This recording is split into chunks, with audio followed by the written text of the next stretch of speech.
पूरे जो financial system है, पूरा जो इकोनॉमिक सिस्टम है, उस सिस्टम का एक छोटा सा एलिमेंट है फाइनेंशियल मार्केट। पूरी इकोनॉमी के हेल्थ को आप असेस कर सकते हैं उस इकोनॉमी के फाइनेंशियल मार्केट को देख।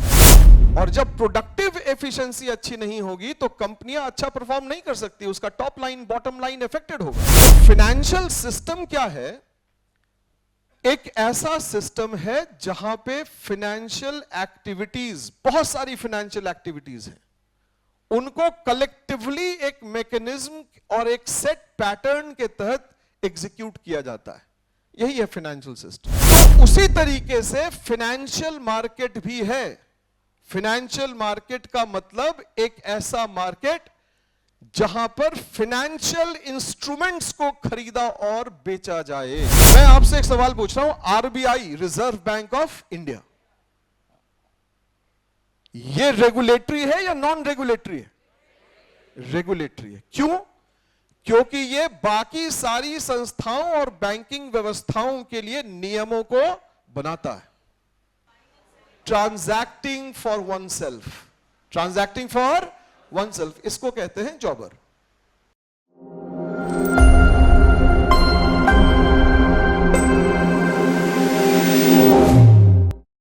तो हम लोग बात करें फाइनेंशियल मार्केट के ऊपर कि आखिर फाइनेंशियल मार्केट है क्या।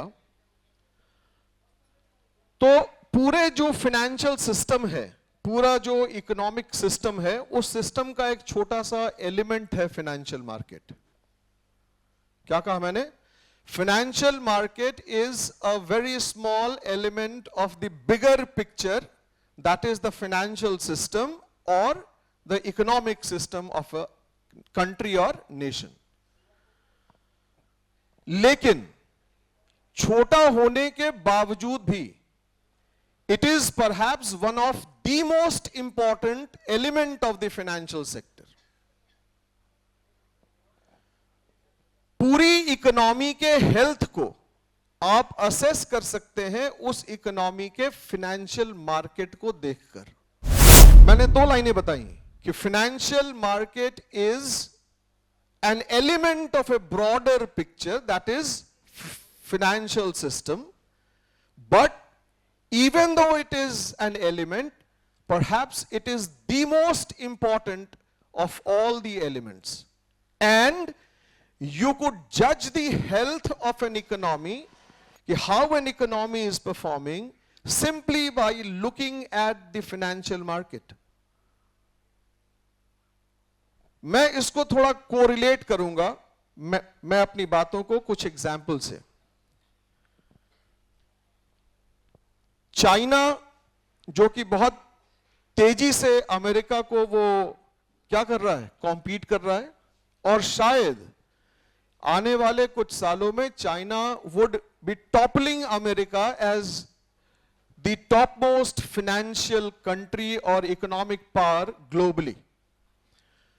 लेकिन जैसे हमारे मार्केट में, इंडिया के कॉन्टेक्स्ट में मैं बात कर रहा हूं, बॉम्बे स्टॉक एक्सचेंज है, नेशनल स्टॉक एक्सचेंज है, शॉर्ट में आपने सुना होगा सेंसेक्स और निफ्टी। क्या सुना आपने? ठीक है। तो उसी तरीके से चाइना का भी मार्केट है जिसको हम लोग शंघाई कंपोजिट कहते हैं। क्या कहते हैं? Shanghai composite. तो आप जब शंघाई कंपोजिट के इंडेक्स के परफॉर्मेंस को उठा के देखिएगा कि आखिर इंडेक्स ने रिटर्न कितना दिया, तो आपको समझ में आएगा कि शंघाई कंपोजिट का परफॉर्मेंस पिछले 5-6 सालों में बड़ा मीडियोकर रहा है, अपेक्षा से काफी कम रहा है। लोगों को लगेगा कि चाइना इतनी बड़ी इकोनॉमी है, उसका इंडेक्स सारी चीजों को बयां करता है, लेकिन जब आप उसको हिस्टोरिकली एनालाइज करेंगे तो आपको समझ में आएगा कि विगत के 5-7 सालों में शंघाई कंपोजिट का रिटर्न कुछ भी नहीं रहा। क्यों? Question mark.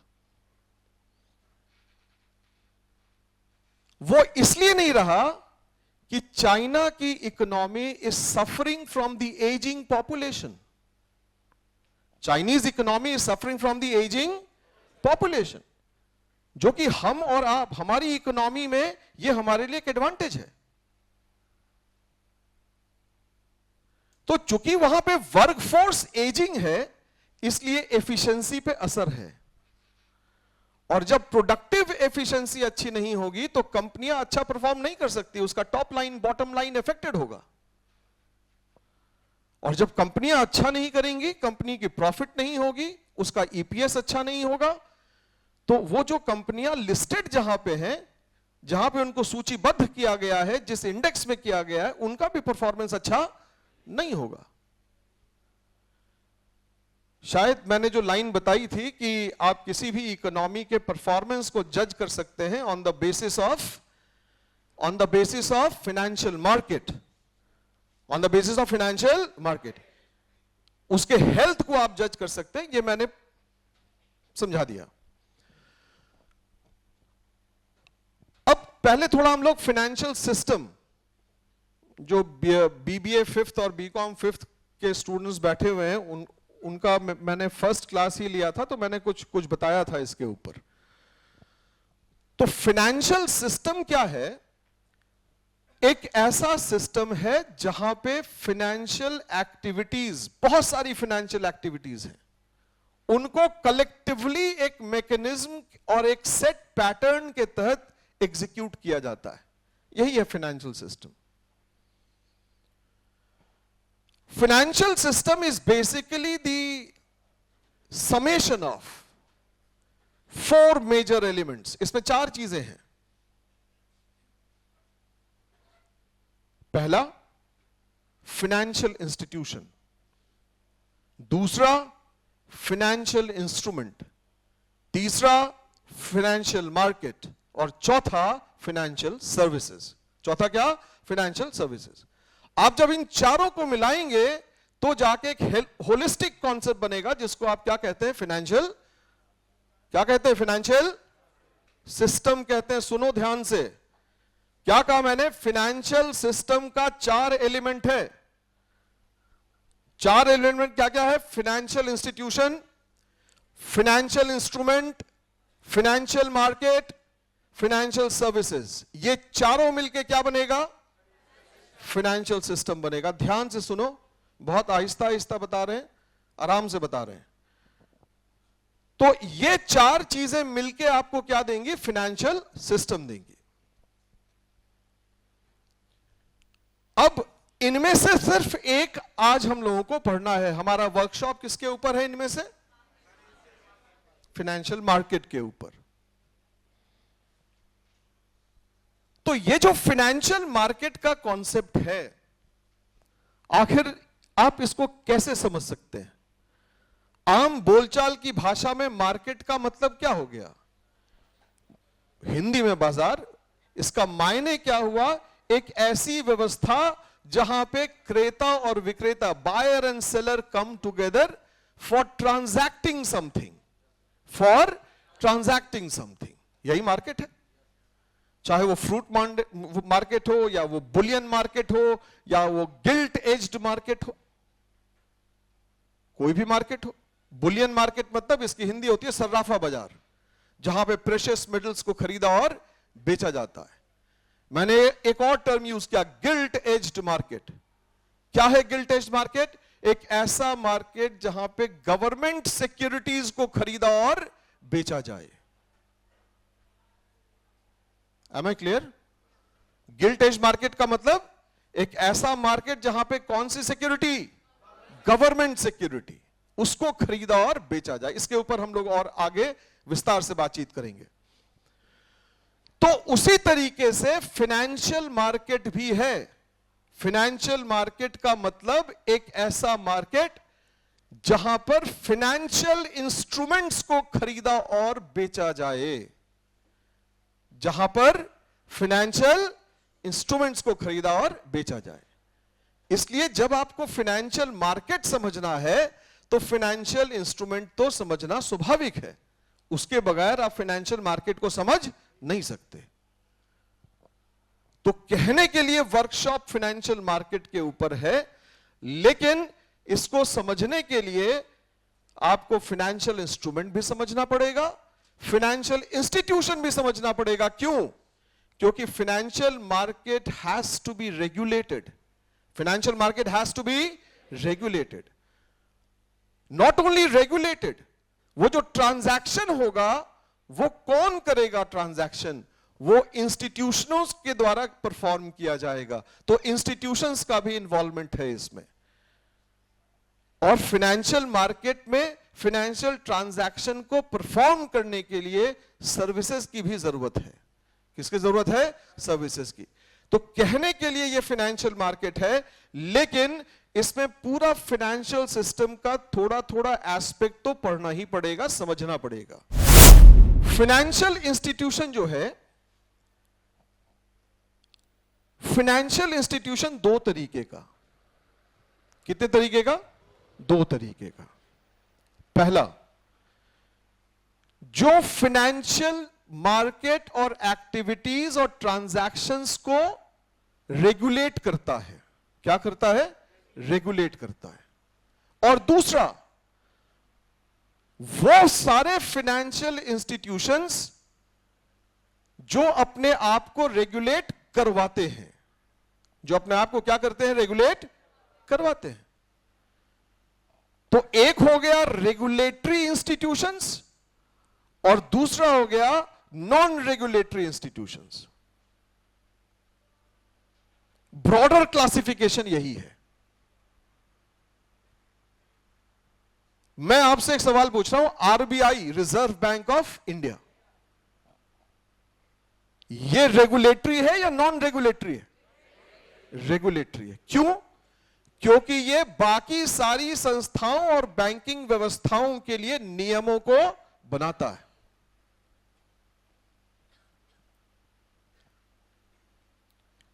कमर्शियल बैंक्स क्या हो गया? Non regulatory. क्यों? क्योंकि इनको रेगुलेट किया जाता है किसके द्वारा? रेगुलेटरी बॉडीज के द्वारा।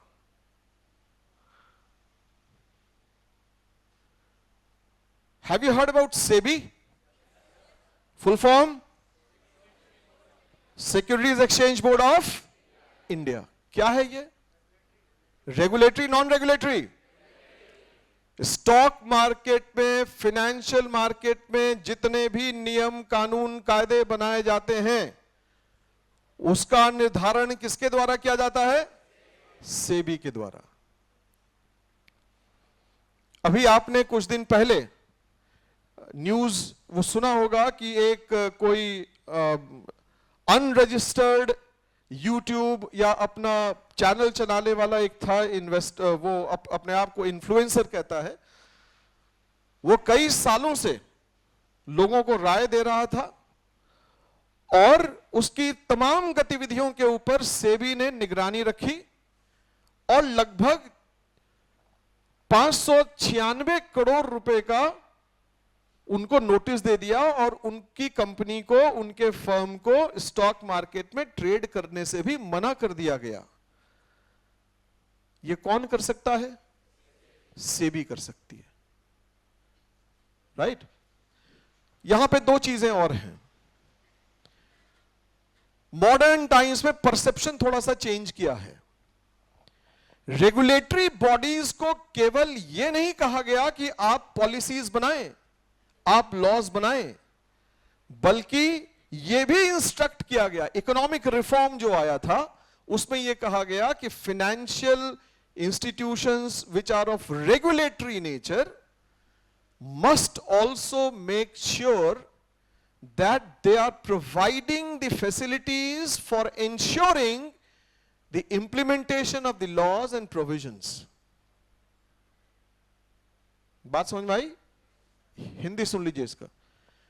1991 में जो इकोनॉमिक रिफॉर्म किया गया, उस इकोनॉमिक रिफॉर्म में यह प्रावधान लाया गया कि जो नियामक संस्थाएं हैं, रेगुलेटरी की हिंदी होती है नियामक, जो रेगुलेटरी संस्थाएं हैं उनका कार्य सिर्फ नियमों को बनाना, कानूनों को बनाना नहीं है, बल्कि वो तमाम सुविधाएं उपलब्ध कराना है जिनसे यह सुनिश्चित किया जा सके कि बनाए गए नियमों और प्रावधानों का पालन किया जा सके। तो इसलिए रेगुलेटरी इंस्टीट्यूशंस को हम लोग एक फैसिलिटेटर भी कहते हैं। क्या कहते हैं? फैसिलिटेटर। अब जब आप फाइनेंशियल इंस्टीट्यूशंस में अब अलग अलग, अब इसमें टाइप्स हो गए। जैसे नॉन रेगुलेटरी में अगर आप जाएंगे तो इन्वेस्टमेंट बैंकर। कौन सा बैंकर? Investment banker. बड़ा प्रचलन में है आजकल ये शब्द, इन्वेस्टमेंट बैंकर। पहले मैं उदाहरण बता देता हूं इन्वेस्टमेंट बैंकर का।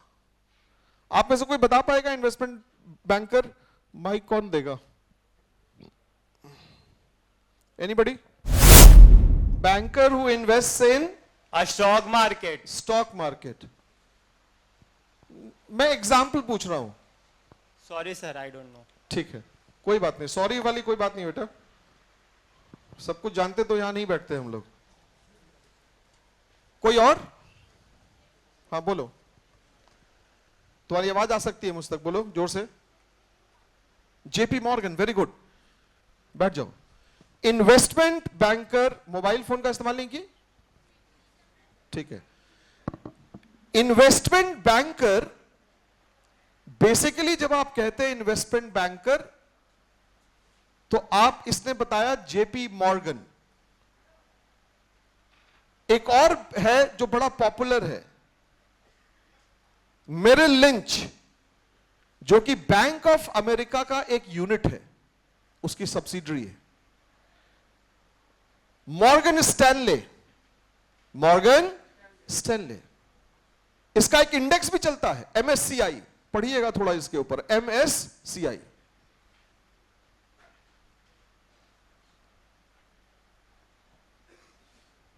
तो इन सारे बैंकों का काम क्या है? इन सारे बैंकों का काम है कि ये, इन सारी संस्थाओं का काम यह है, जो इन्वेस्टमेंट बैंकर है उनका काम क्या है? बड़ा सिंपल सा काम है कि ये फंड है इनके पास और ये उस फंड को अलग अलग जगहों पर अलग अलग उद्देश्यों के लिए निवेश करते हैं। और इन्वेस्टमेंट बैंकर का काम स्टॉक मार्केट पे निवेश करना है, ये मात्र एक काम है, राइट? वो किसी कंपनी में भी पैसा लगवा सकते हैं इन्वेस्टमेंट बैंकर। आपने ब्रोकरेज कंपनी का भी नाम सुना होगा, बहुत सारी ब्रोकिंग फर्म्स हैं। तो ब्रोकिंग फर्म्स का काम क्या है? ब्रोकिंग फर्म्स का काम है कि वो क्या करते हैं, अपने कस्टमर से ऑर्डर लेके, क्लाइंट से ऑर्डर लेके उसको एग्जीक्यूट करवाते हैं। Execution of the orders from the clients. Clear है? यहां पे दो, ब्रोकर के साथ एक और शब्द मैं यहां पे बताता चलूं, एक जॉबर भी शब्द है। क्या शब्द है? जॉबर। तो ब्रोकर और जॉबर में फर्क क्या है? मेरे हाथ में जो आप देखते हैं, मैं जो रोज हमेशा देखता रहता हूं, क्लास में पढ़ाता रहता हूं, देखते हैं ना? तो आई एम ए जॉबर। मैं दूसरे के लिए काम नहीं कर रहा, मैं खुद के लिए खरीदता हूं और खुद के लिए बेचता हूं। I am a jobber, I am not a broker, right? लेकिन अगर मेरी कोई कंपनी होती जहां पे मैंने फ्रेंचाइज लिया होता, मैं सब ब्रोकर होता और फिर मैं डीमैट अकाउंट खुलवा के काम करता, तो I would have been a broker. जिस टर्मिनल का मैं इस्तेमाल करता हूं, जिस पे मैं प्राइस देखता हूं, वो क्या हो गया? वो ब्रोकर हो गया। वो क्या हो गया? ब्रोकर। क्यों?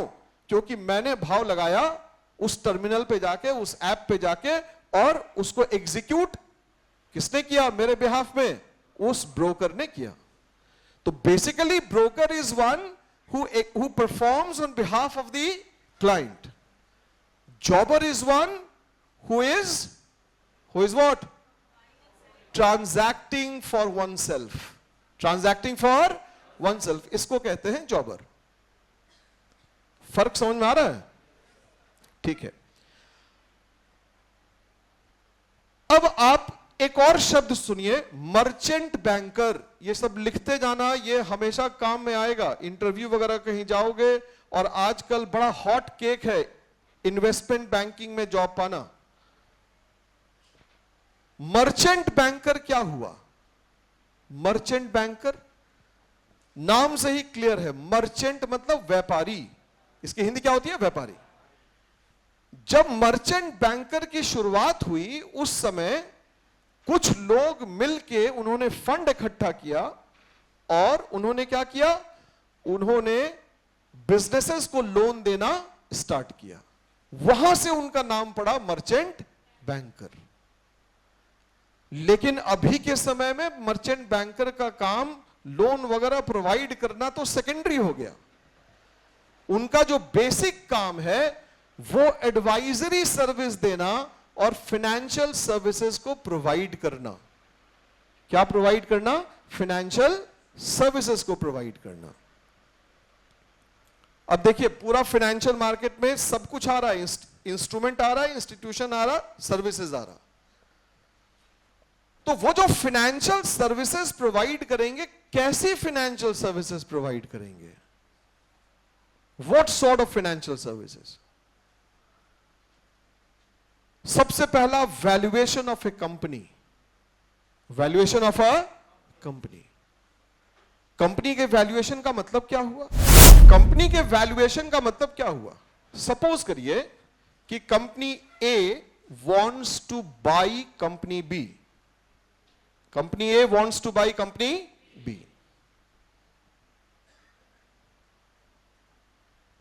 तो company A needs to pay some money, some consideration for it, है ना?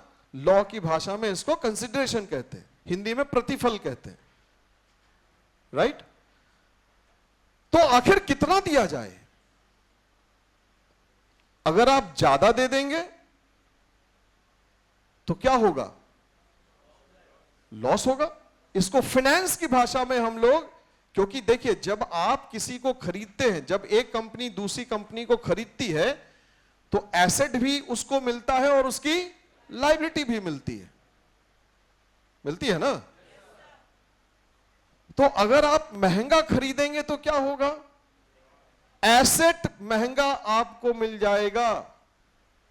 इसको हम लोग फाइनेंस की भाषा में ओवर कैपिटलाइजेशन कहते हैं। क्या कहते हैं? Over capital.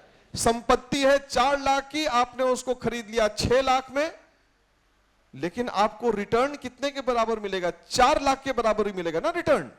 संपत्ति का तो एक्चुअल वैल्यू क्या है? 4 लाख, लेकिन आपने उसके लिए दिया कितना? 6 लाख। अब आप ये सोचिएगा कि मैंने 6 लाख दिया तो मुझे रिटर्न 6 लाख के हिसाब से मिलना चाहिए, नहीं मिलेगा। संपत्ति तो 4 लाख के बराबर ही है ना।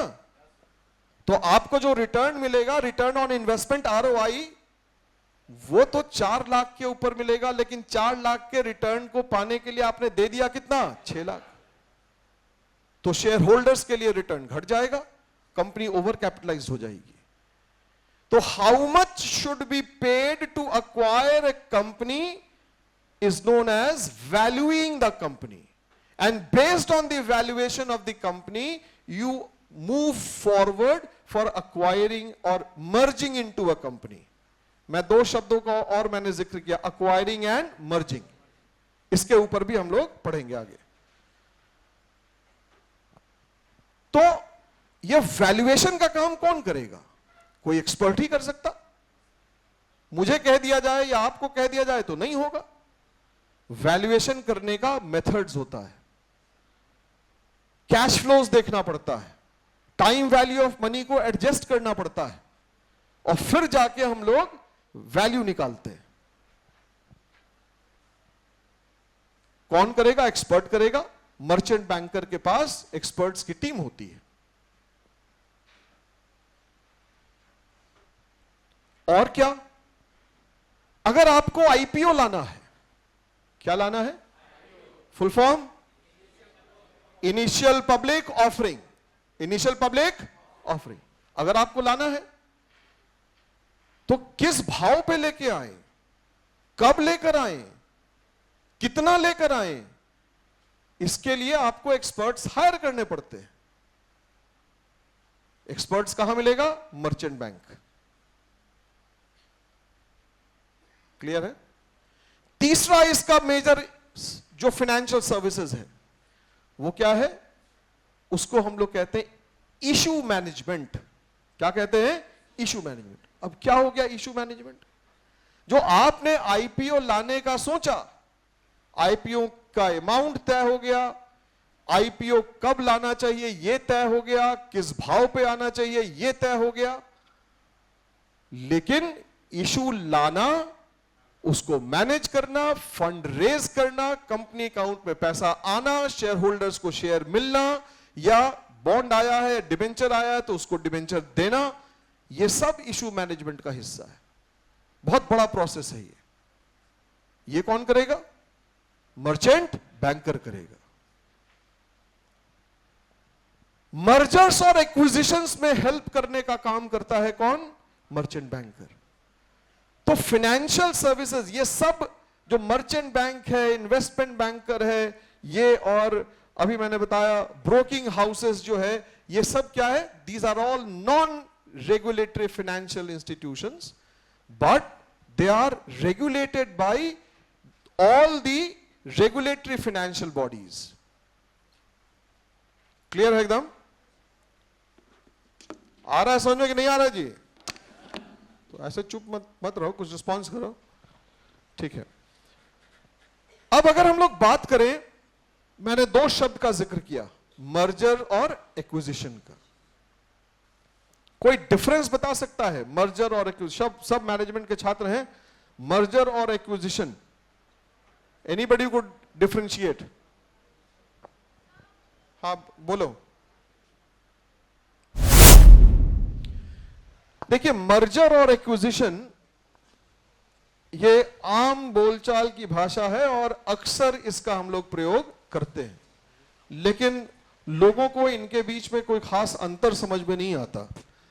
एक्चुअली में जब आप मर्जर कहते हैं तो two entities means business houses, two entities of generally similar size and engaged in conducting similar business operations get together.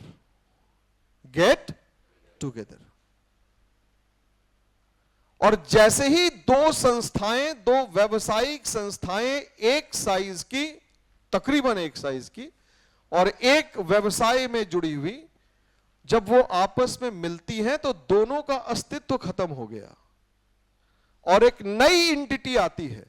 This is known as merger. जो एग्जिस्टिंग एंटिटी है वो क्या हो गई? एग्जिस्टिंग एंटिटी खत्म, एक नई एंटिटी आ गई और जनरली नए नाम के साथ आती है। एक मैं छोटा सा एग्जाम्पल आपको बता रहा हूं। लार्सन एंड टर्बो का आपने नाम सुना होगा, एल&टी पहले अपने आप में एक बहुत बड़ी कंपनी हुआ करती थी, लेकिन जब आप उसके बिजनेसेस को देखिएगा तो लोग कहते हैं कि उसके पास 9 बिजनेस ऑपरेशंस है, डाइवर्स बिजनेस ऑपरेशंस 9। और आज से 10 से 12 साल पहले यह बताया गया था कि एल&टी में इन्वेस्टमेंट किया जाना चाहिए। क्यों? क्योंकि एक बहुत बड़ा वैल्यू अनलॉकिंग होने वाला है। वैल्यू अनलॉकिंग का मतलब उस कंपनी से कई बहुत सारी बड़ी बड़ी कंपनियां निकलने वाली हैं। और अभी एल&टी की 4 कंपनियां मार्केट में लिस्टेड है, 5 कह लीजिए। बेसिकली एक है एल&टी, जो उसका खुद का जो पेरेंट कंपनी है, होल्डिंग कंपनी आप कह सकते हैं उसको, जो इंजीनियरिंग डिवीजन वगैरह बाकी सब देखती है। एक है एल&टी फाइनेंस, एक है एलटीटीआई और एक है एलटीटीएस। लेकिन एक्चुअली में क्या था, एक आईटी की कंपनी हुआ करती थी, ये आईटी वाले लोग जानते होंगे, माइंडट्री हुआ करती थी कंपनी, जो बहुत बड़ी कंपनी थी। उसको और एल&टी इंफॉर्मेशन टेक्नोलॉजी में आपस में मर्जर हो गया। क्या हो गया? मर्जर। तो एल&टी इंफॉर्मेशन वाली कंपनी का अस्तित्व भी खत्म हो गया, माइंडट्री भी खत्म हो गई। दोनों ने मिलके एक नई कंपनी बना ली जिसको हम लोग कहते हैं एलटीआई माइंडट्री। क्या कहते हैं? LTI Mindtree, ये सब नाम दिमाग में रखना, सर्च करना इसके ऊपर, LTI Mindtree।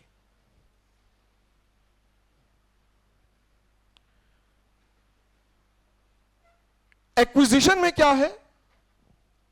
एक्विजिशन में एक बड़ी कंपनी है जो छोटी कंपनी को टेक ओवर करती है।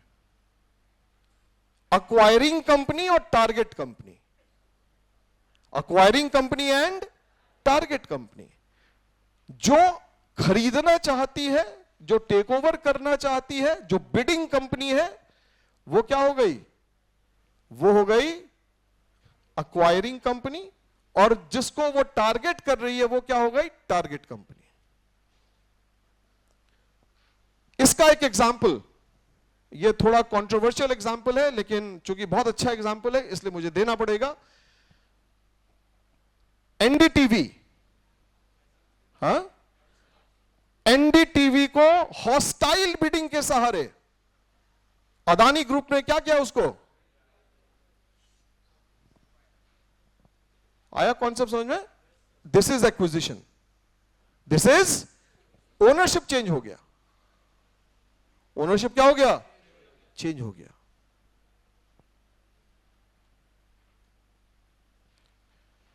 एक्विजिशन का एक और मैं एग्जांपल बता रहा हूं। आपने वॉलमार्ट का नाम सुना होगा? वॉलमार्ट, हाँ, उसने क्या किया? एक होल फूड्स करके है, उसको उसने टेक ओवर कर लिया। होल फूड खत्म, होल फूड मिल गया किसमें? वॉलमार्ट।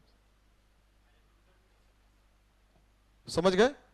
तो एक्विजिशन का मतलब कि एग्जिस्टिंग कंपनी, जो टारगेट कंपनी है, उसका अस्तित्व खत्म हो गया, जो अक्वायरिंग कंपनी है उसका अस्तित्व रहेगा। अभी इसका बहुत बढ़िया एग्जाम्पल आपके देश में, बहुत सारे लोगों ने नाम नहीं सुना होगा, एक HDFC बैंक और HDFC लिमिटेड हुआ करता था। बैंक तो है ही, लेकिन HDFC लिमिटेड भी हुआ करता था, राइट? HDFC लिमिटेड का काम क्या था? लोन प्रोवाइड करना, हाउसिंग लोन प्रोवाइड करना। भारत की सबसे बड़ी NBFC थी वो, और उसको मिला दिया गया किसमें? HDFC बैंक में। किसमें मिला दिया गया?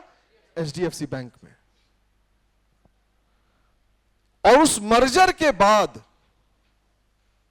मतलब मिलाया तो गया, लोगों को लगता है देखने में मर्जर, लेकिन HDFC लिमिटेड का अस्तित्व क्या हुआ? खत्म हो गया। दिख रहा है कौन? HDFC bank. तो this is acquisition. This is what? Acquisition. और इस एक्विजिशन के बाद भारत की सबसे बड़ी कंपनी कौन बन गई? HDFC बैंक बन गई। एक बार छोटा सा आपको आंकड़ा बताओ, इसका वेट, ये कितनी बड़ी कंपनी है। निफ्टी में 12.5% का वेटेज इसी का है। 50 कंपनी है निफ्टी में, बाकी के 49 कंपनी को मिला दें तो उसका वेट कितना होगा? 88% है। HDFC बैंक का अकेले का वेट कितना है? 12%। इतनी बड़ी कंपनी है ये। तो ये एक्विजिशन है।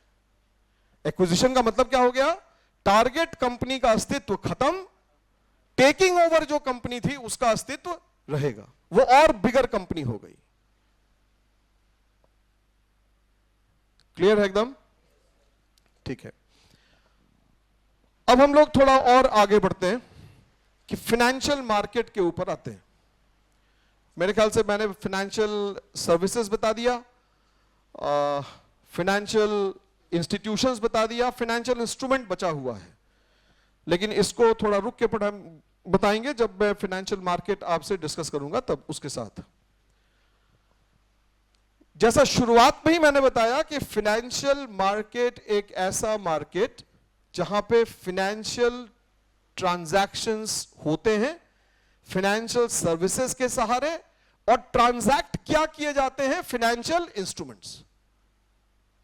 डेफिनेशन सुनिएगा फिर से। क्या है फाइनेंशियल मार्केट? एक ऐसी व्यवस्था जहां पे फाइनेंशियल इंस्ट्रूमेंट्स को ट्रांजैक्ट किया जाता हो, किसके सहारे? फाइनेंशियल सर्विसेज के सहारे। अब ये जो फाइनेंशियल मार्केट है, इस फाइनेंशियल मार्केट का एक ब्रॉडर क्लासिफिकेशन है। एक ब्रॉडर क्लासिफिकेशन, आप पूरे फाइनेंशियल मार्केट को दो हिस्सों में बांट सकते हैं। पहला कैपिटल मार्केट और दूसरा मनी मार्केट। पीछे बॉयज, पहला क्या है क्लासिफिकेशन? दूसरा मनी मार्केट। तो पूरे फाइनेंशियल मार्केट में हम लोग इसको थोड़ा विस्तार से पढ़ेंगे। आज देखते हैं आज मैं कितना पढ़ा पाऊंगा, कल तो फिर डायरेक्टर सर लेंगे। फाइनेंशियल मार्केट का दो क्लासिफिकेशन, कैपिटल मार्केट और मनी मार्केट। तो हम लोग थोड़ा पहले मनी मार्केट के ऊपर आए, क्योंकि मैंने बताया कि इंस्ट्रूमेंट्स हम लोगों को पढ़ना है। कैपिटल मार्केट में इंस्ट्रूमेंट्स बहुत ज्यादा नहीं है, मनी मार्केट में इंस्ट्रूमेंट्स ज्यादा हैं।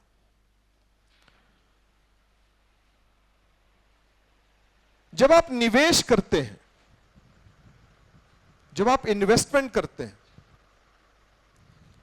तो इन्वेस्टमेंट करने का होराइजन अलग अलग होता है। होराइजन मतलब अवधि, समय सीमा।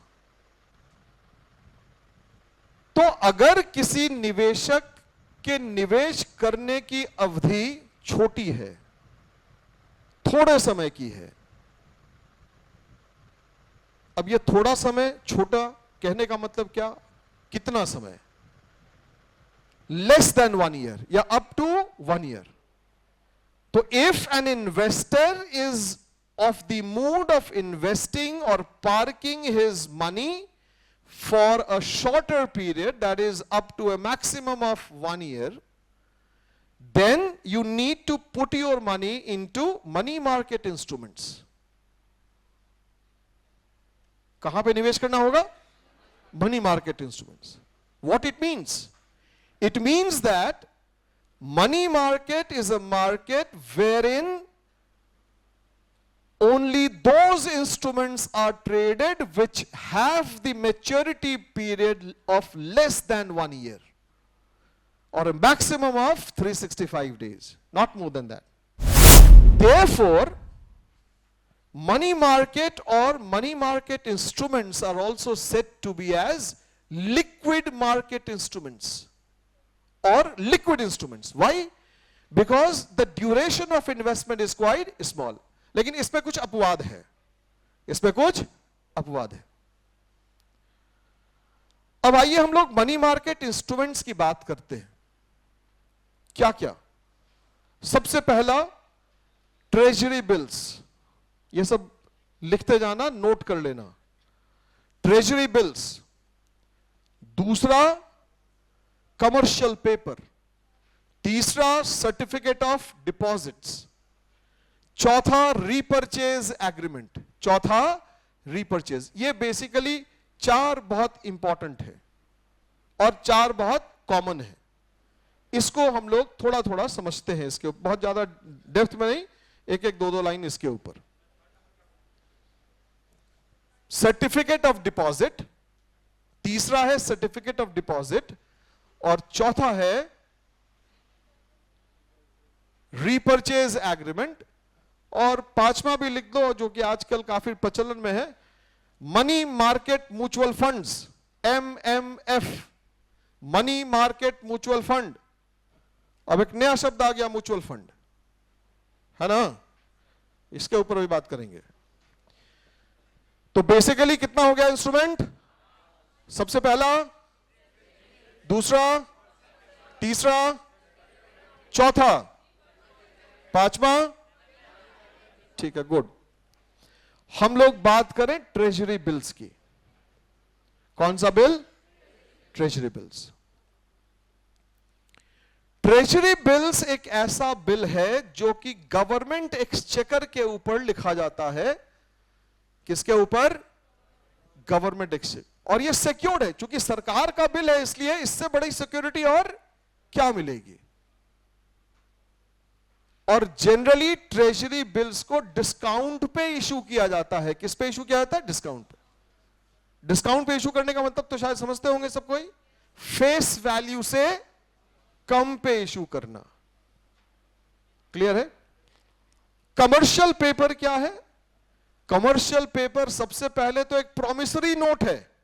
कौन सा नोट है? Promissory note. और ये एक अनसिक्योर्ड है। कैसा डिपॉजिट पेपर है ये? अनसिक्योर्ड है। और जनरली इसको भी हम लोग डिस्काउंट पे ही इशू करते हैं। तीसरा, सर्टिफिकेट ऑफ डिपॉजिट। इसके लिए मैं दो शब्दों का इस्तेमाल करूंगा। पहला, सर्टिफिकेट ऑफ डिपॉजिट जो है वो नेगोशिएबल इंस्ट्रूमेंट है जो कि ट्रेडेबल है। नेगोशिएबल का मतलब जिसको आप क्या कर सके? ट्रेड कर सके, जिसको आप दूसरे के नाम ट्रांसफर कर सके। तो सर्टिफिकेट ऑफ डिपॉजिट भले ही आपने खरीदा हो, लेकिन आप इसको किसी दूसरे के नाम एक बढ़े हुए दाम पे बेच सकते हैं, ट्रांसफर कर सकते हैं। नेगोशिएबल इंस्ट्रूमेंट है ये।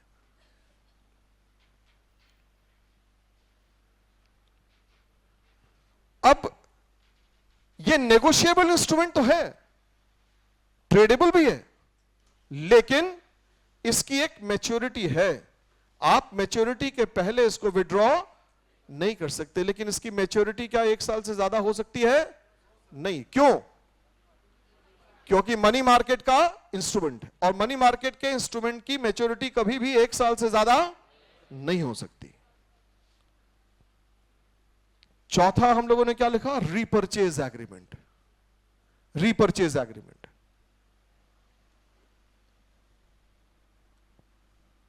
सपोज करिए कि मेरे पास एक इंस्ट्रूमेंट है और आप लोन देने वाले हैं। मैंने आपको अपना इंस्ट्रूमेंट दे दिया और आपसे उसके अगेंस्ट में लोन ले लिया मैंने, लेकिन हमारे आपके बीच में एक समझौता होगा। समझौता ये कि मैं आपसे उस सिक्योरिटी को आज से 3 महीने के बाद वापस खरीदूंगा, लेकिन बढ़े हुए प्राइस पे खरीदूंगा। Clear? Repurchase. I am the owner of an instrument. I want money against it. You are the lender. I have given that instrument to you. You said, okay, fine. I am holding your instrument for 3 months or 4 months, whatever may be the time. You will be giving me cash. My work is done. But how come you are benefiting? आपको फायदा कैसे होगा? तो आप मेरे साथ agreement करेंगे। मैं भी एग्रीमेंट करने को तैयार हूं। मैं क्या कहूंगा कि ठीक है, मैं आपसे 3 महीने के बाद इसको खरीद रहा हूं, अभी से 5% ज्यादा पे। तो रीपर्चेज हो गया या सुनो? तो इसी को कहते हैं रीपर्चेज एग्रीमेंट। यह भी मनी मार्केट इंस्ट्रूमेंट है। मनी मार्केट म्यूचुअल फंड क्या है? यहां पे आप मनी मार्केट के इंस्ट्रूमेंट्स में आके पैसा लगाते हैं, और मनी मार्केट का इंस्ट्रूमेंट हमेशा क्या होगा? शॉर्ट टर्म के लिए होगा।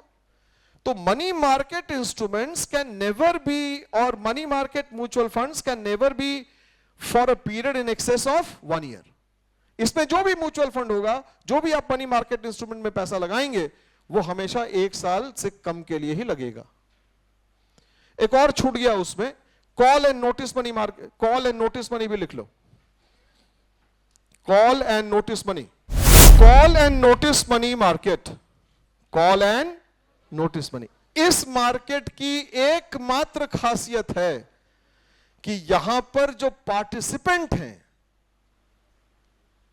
वो कोई संस्था नहीं है, कोई कॉर्पोरेट हाउस नहीं है, ये बैंक यहां पर ट्रांजैक्ट करते हैं। Call and notice money market में ट्रांजैक्शन कौन करता है? बैंक करता है। Am I clear? अब आप पूछेंगे सर ये कॉल मार्केट और फिर नोटिस मनी क्या हुआ? तो कॉल मनी मार्केट अलग है, नोटिस मनी मार्केट अलग है। कॉल मनी मार्केट एक ऐसा मार्केट जहां पर ट्रांजैक्शन होता है only for one day, only for one day, इसीलिए इसको ओवरनाइट मार्केट भी कहते हैं। क्या कहते हैं? Overnight market. और नोटिस मनी मार्केट जो है, इसमें जो ड्यूरेशन है वो 2 दिन से लेके maximum of 14 days, not more than that. 2 दिन से लेके कब तक? How many days? किसमें? कॉल मनी या नोटिस मनी में? नोटिस मनी में। तो कॉल और नोटिस मनी में पार्टिसिपेंट कौन रहते हैं? बैंक्स, केवल बैंक्स। इंटर बैंक ट्रांजैक्शन होता है इसमें, इसके अलावा कोई और ट्रांजैक्शन नहीं होता। क्लियर? आगे बढ़ सकते हैं हम लोग।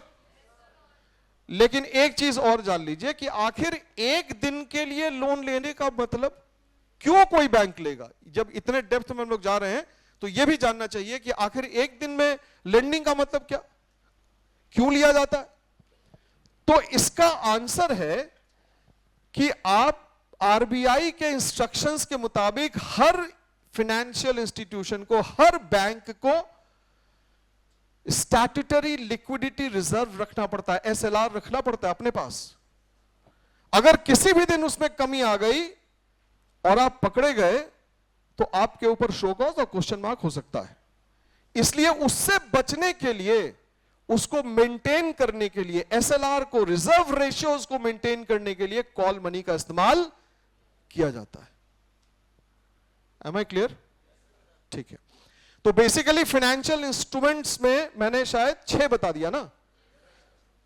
पहला ट्रेजरी बिल, दूसरा, तीसरा, चौथा, पांचवा, छठा। क्लियर है एकदम? तो ये हो गया मनी मार्केट इंस्ट्रूमेंट्स, और मनी मार्केट यही होता है। अब आइए हम लोग बात करें कैपिटल मार्केट की। किसकी बात करें? कैपिटल मार्केट की। तो अगर money market short term financial instruments के ट्रेडिंग के लिए है, तो कैपिटल मार्केट स्वाभाविक तौर पे किसके लिए होगा? लॉन्ग टर्म फाइनेंशियल इंस्ट्रूमेंट्स को ट्रांजैक्ट किया जाएगा। कहां पर? Capital market. अब जब आप कैपिटल मार्केट को भी कैटेगराइज करेंगे तो कैपिटल मार्केट का भी 2 कैटेगरी है। Very good. प्राइमरी मार्केट और सेकेंडरी मार्केट। प्राइमरी मार्केट और सेकेंडरी मार्केट। तो बेसिकली फाइनेंशियल मार्केट क्या है? Financial market is the composite of primary market, secondary market and money market. यही है ना? क्योंकि मैंने क्या बताया, फाइनेंशियल मार्केट का 2 हिस्सा, मनी मार्केट और कैपिटल मार्केट। और कैपिटल मार्केट का फिर से 2 हिस्सा, प्राइमरी मार्केट और सेकेंडरी मार्केट। तो जब आप प्राइमरी, सेकेंडरी और मनी मार्केट को मिलाएंगे तो क्या बन जाएगा? क्या बनेगा? फाइनेंशियल मार्केट बन जाएगा। अब आइए हम लोग बात करते हैं प्राइमरी मार्केट से जुड़ी हुई कुछ चीजों के ऊपर। हम लोग बात करें प्राइमरी मार्केट, थोड़ा जिक्र करना पड़ेगा सेकेंडरी मार्केट के ऊपर। सेकेंडरी मार्केट जो हम लोग स्टॉक एक्सचेंज कहते हैं, वहां पे शेयरों को खरीदा और बेचा जाता है। बेचते हैं ना हम लोग, शेयर्स को खरीदते और बेचते हैं। लेकिन भाई शेयर्स को खरीदते और बेचते कब हैं? जब वो मार्केट में आया तब तो। मार्केट में अगर शेयर है ही नहीं तो कहां से खरीदेगा, बेचेगा? बेच पाइएगा क्या? मैं एक एग्जांपल दे रहा हूं। NHAI, नाम सुना है क्या आपने? NHAI, national highway authority of India,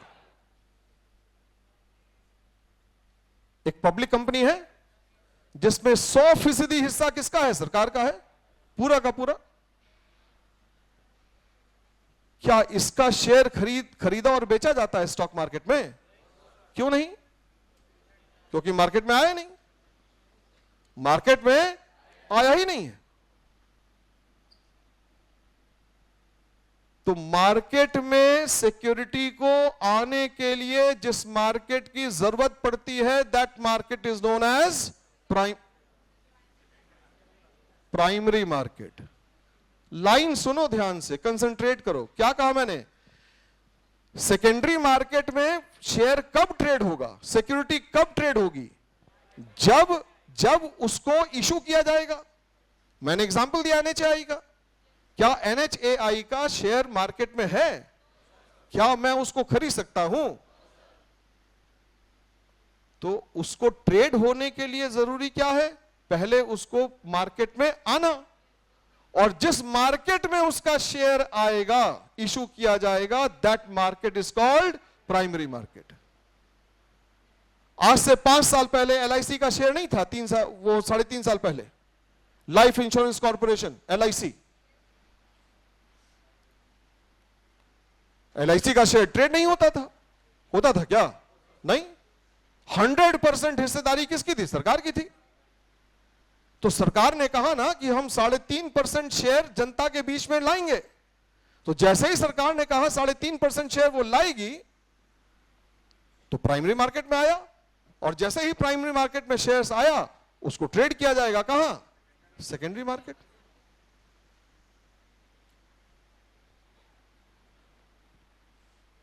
तो एक लाइन सुनिएगा ध्यान से, primary market feeds the secondary market. FEEDS, primary market feeds the secondary market. मतलब सेकेंडरी मार्केट को जो चारा चाहिए, वो चारा कहां से आता है?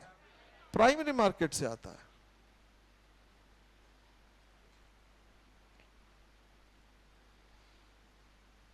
अब आप पूछेंगे प्राइमरी मार्केट होता क्या है? देखिए, प्राइमरी मार्केट जैसा आंसर आया, कुल मिला के एक लाइन में समझ लीजिए इसको, कि यहां पर ईश्वर और सब्सक्राइबर, शब्द पे ध्यान देना, ईश्वर और सब्सक्राइबर जब दोनों आमने सामने हो और बीच में कोई अतिरिक्त व्यक्ति ना हो, उस मार्केट को हम लोग क्या कहते हैं? प्राइमरी मार्केट कहते हैं। जैसे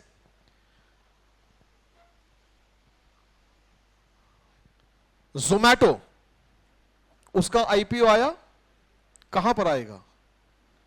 कहां पर आएगा? प्राइमरी मार्केट में पहली बार। इशुइंग कंपनी कौन हो गई? इशुइंग कंपनी कौन हो गई? ज़ोमैटो। मैंने उसके शेयर को खरीदा, आपने उसके शेयर के लिए एप्लीकेशन दिया, हम और आप क्या हो गए? सब्सक्राइबर हो गए। हमने, कंपनी ने डायरेक्टली जनता के बीच में इशू किया, और जनता ने डायरेक्टली कंपनी को आवेदन दे दिया। कंपनी को खरीद नहीं लिया, कंपनी के शेयर्स को खरीदा। हाँ, कंपनी को कैसे खरीद लेगा कोई? कंपनी के शेयर्स को खरीदा। इसलिए think what you are saying. Company के शेयर्स को आप आवेदन करते हैं, फिर आपको अलॉटमेंट होता है। फिर क्या होता है? अलॉटमेंट होता है। तो एक ऐसा मार्केट जहां पर ईश्वर और सब्सक्राइबर आमने सामने हो, उस मार्केट को हम लोग क्या कहते हैं? प्राइमरी मार्केट कहते हैं। और जो एक शब्द आया IPO का, तो प्राइमरी मार्केट में IPO एक छोटा सा हिस्सा है, right?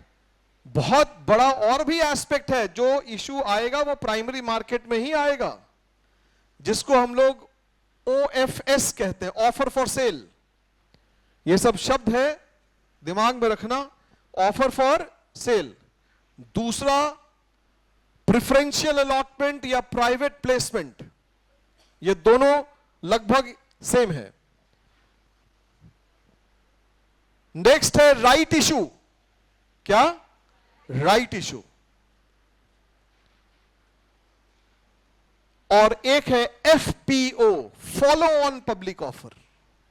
Follow on public offer. तो मैंने कई सारे शब्दों का प्रयोग किया। IPO initial public offer, FPO follow on public offer, OFS offer for sale, फिर क्या है? प्राइवेट प्लेसमेंट या प्रेफरेंशियल अलॉटमेंट, और लास्ट में मैंने क्या बताया? क्या बच गया? हाँ, राइट इशू। ये सारे शब्द, ये सारा जो होगा ये सेकेंडरी मार्केट में नहीं है, कहां होगा? प्राइमरी मार्केट में होगा।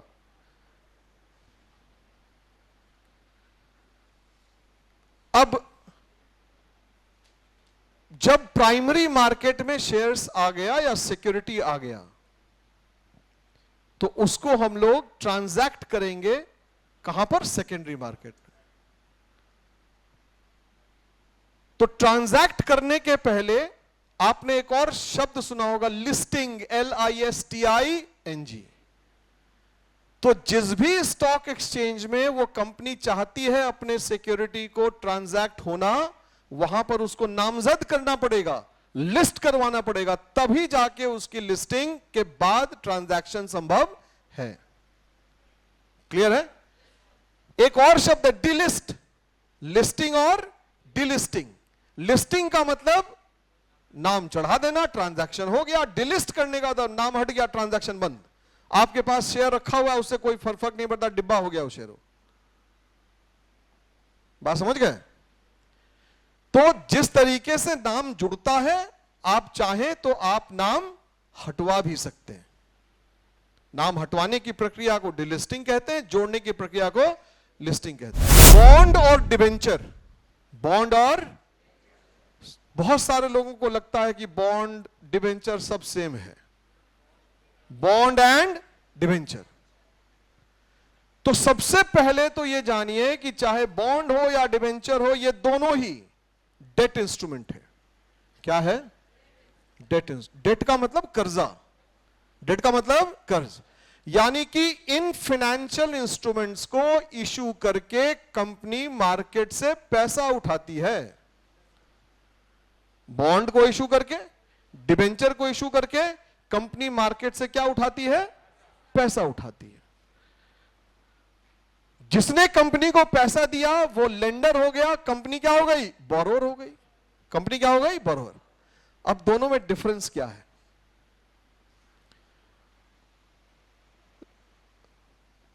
बेसिकली 3 डिफरेंस है। बॉन्ड जो है वो सिक्योर्ड है। बॉन्ड क्या है?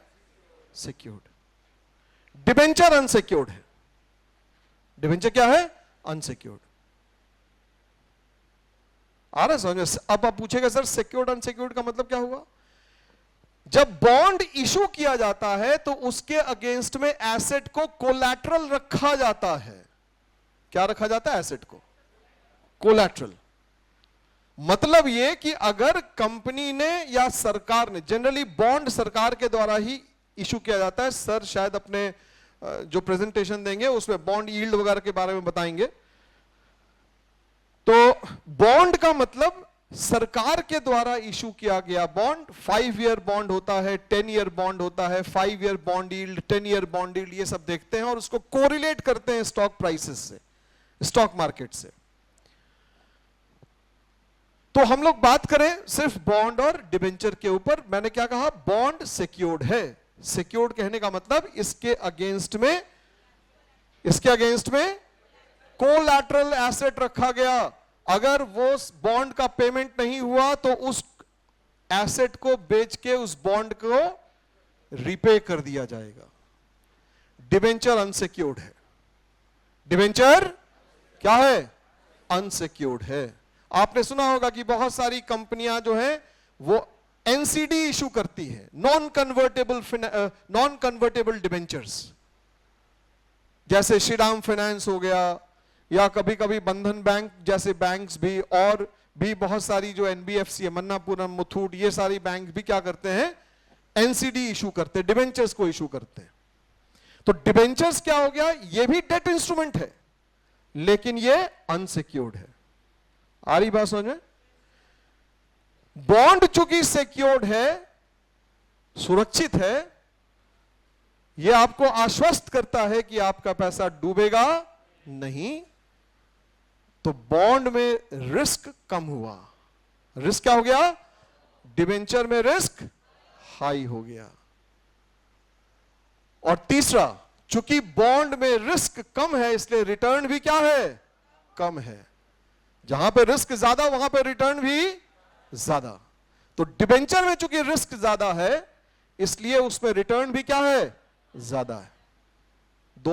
दोनों में फर्क मैंने बता दिया। क्लियर? बॉन्ड क्या है, सिक्योर्ड, रिस्क कम और रिटर्न भी कम। डिबेंचर में अनसिक्योर्ड, रिस्क ज्यादा, रिटर्न भी ज्यादा। चौथा बोल सकते हैं बॉन्ड गवर्नमेंट के द्वारा ज्यादातर केसेस में इशू होता है, और डिबेंचर्स जो है वो कॉर्पोरेट हाउसेस जिनका रैंकिंग काफी अच्छा है उनके द्वारा इशू किया जाता है।